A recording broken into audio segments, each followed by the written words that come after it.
C'est l'histoire banale d'une jeune adulte de la génération Z. Elle a 26 ans, elle vit seule depuis plusieurs années et elle est la seule responsable de la manière dont elle souhaite utiliser son temps. Ce temps, elle le répartit en 4 catégories principales. Elle travaille beaucoup, voit ses amis aussi souvent que possible, elle dort aussi, mais pas assez, et lorsqu'elle ne fait pas l'une de ces 3 activités, généralement, elle se divertit sur un écran. Parfois, les limites entre ces catégories se floutent. On peut par exemple l'observer, travaillant sur son ordinateur, avec sur sa tablette une vidéo YouTube ou une série qui défile, et finalement, face à ces écrans, on retrouve notre protagoniste, amorphe sur sa chaise de bureau, son smartphone à la main et scrollant sur Instagram pour procrastiner. Suite à cette description, il y a 2 possibilités. Soit pour vous, cette scène est une caricature assez cocasse. Soit elle vous semble, à quelques détails près, extrêmement banale et familière, que vous fassiez partie ou non de la génération Z. Et cette illustration, je n'ai pas été la chercher très loin, puisque tout simplement cette histoire, c'est la mienne, elle me décrit. Et oui, comme une grande partie des êtres humains sachant compter 2 par 2 et lasser leurs chaussures, je suis hyper connectée. Il serait alors bien hypocrite de ma part d'attendre de vous que vous abandonniez votre smartphone ou que vous respectiez un temps d'écran jugé acceptable par votre voisin, à moins que ce soit ce que vous vouliez. Car face à cette tendance à la connexion constante et omniprésente, on ressent parfois le besoin de prendre du recul. Pour autant, tous les usages ne sont pas problématiques.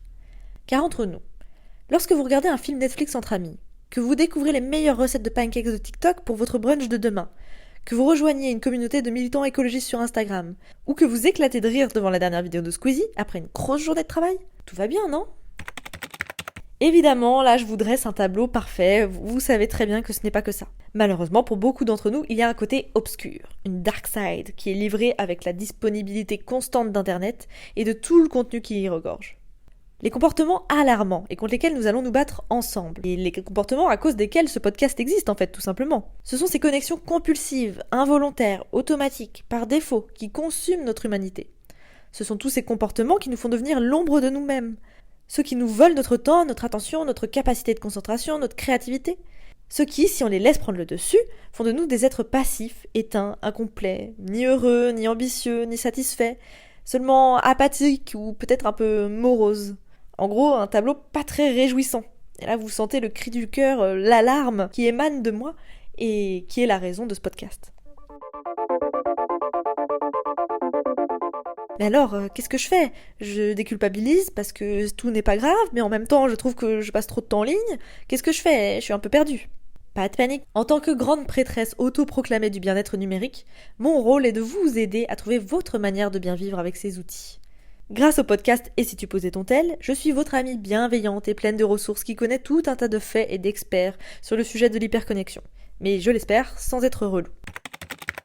Après avoir passé des heures et des heures à me renseigner sur l'hyperconnexion, avoir écrit un mémoire sur ses impacts et le rôle du design dans nos connexions compulsives, avoir interviewé des dizaines d'experts pour mon podcast et échangé avec des centaines de personnes hyperconnectées et avoir moi-même expérimenté une relation mouvementée et inconstante avec les appareils numériques, une chose est claire, trouver son équilibre face aux écrans n'est pas chose facile.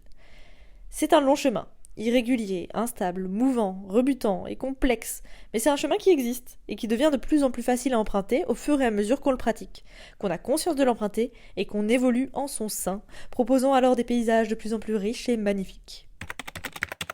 L'objectif est donc de vous redonner le pouvoir, en vulgarisant le sujet grâce à l'expertise et au regard de mes invités, et en vous proposant des alternatives et des astuces concrètes pour construire une relation saine avec vos écrans. Tout au long des épisodes, c'est aussi l'occasion de dédramatiser le sujet.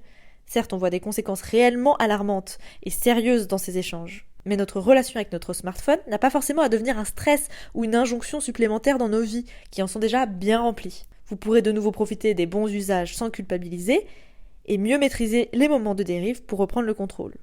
Alors, ce programme vous plaît ?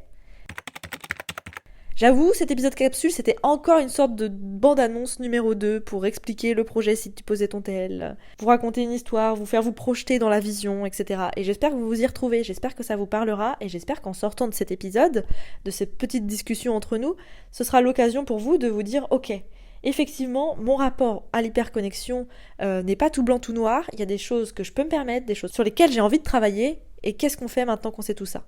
J'espère que ça vous donnera aussi une grille de lecture, une grille d'écoute plutôt pour écouter tous les podcasts, tous les experts, et pouvoir prendre les outils qui vous intéressent, ou d'une manière générale, quand vous parlez d'hyperconnexion, quand vous vous renseignez sur l'hyperconnexion, que vous gardiez en tête que tous les usages ne sont pas négatifs, et que vous pouvez reprendre le contrôle sur ceux qui le sont. Et ça passe par une conscience, ça passe par une prise de recul sur ses comportements. Et donc votre challenge, ça va être justement d'analyser, de prendre conscience de ces usages. N'hésitez pas à analyser, ok, je viens de passer 15 minutes sur Instagram, est-ce que c'était 15 minutes de divertissement? Est-ce que c'était 15 minutes à prendre du plaisir? Est-ce que c'était 15 minutes informatives, drôles? Ou est-ce que c'était 15 minutes de pure procrastination où je ressors en n'ayant aucune idée de ce que je viens de faire? Prendre cette conscience, analyser vos comportements, lesquels sont problématiques, pour lesquels je suis passif, dans lesquels est-ce que je passe vraiment un bon moment, dans lesquels est-ce que je suis proactive, dans lesquels je suis consciente, voilà. D'essayer de réfléchir, de faire un peu de journaling.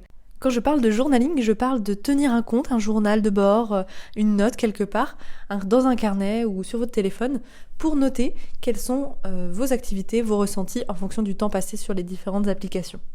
Pour vous simplifier la tâche de ce journaling et le rendre plus automatique, si vous êtes sur iOS, vous pouvez comme moi utiliser l'application Jomo. Vous pouvez y faire du journaling et suivre votre temps d'écran en excluant certaines applications du décompte. Ça, je trouve ça vraiment pas mal parce que Waze, Spotify, etc., on n'a pas forcément envie que ce soit compté comme du temps d'écran. Et vous pouvez également, grâce à cette application, vous ajouter des règles de blocage. Je vous mets plus d'informations en description de l'épisode, ainsi qu'un code promo si vous souhaitez souscrire à un abonnement payant. Merci pour votre écoute, on se retrouve maintenant tous les premiers mercredis du mois pour un épisode long avec un expert, et tous les premiers dimanches du mois pour un épisode plus court et spontané en solo. Pour plus de renseignements supplémentaires, n'hésitez pas à aller consulter la description de l'épisode ou mon site etsituposaistontel.com. Et si le cœur vous en dit, vous pouvez aller mettre un cœur au podcast sur Spotify, un commentaire et 5 étoiles sur Apple Podcast, ou me laisser un petit commentaire sur YouTube, Threads ou Instagram pour me faire savoir ce que vous avez pensé de l'épisode. C'est toujours super intéressant d'avoir vos retours. On se retrouve mercredi prochain, et en attendant, bonne déconnexion!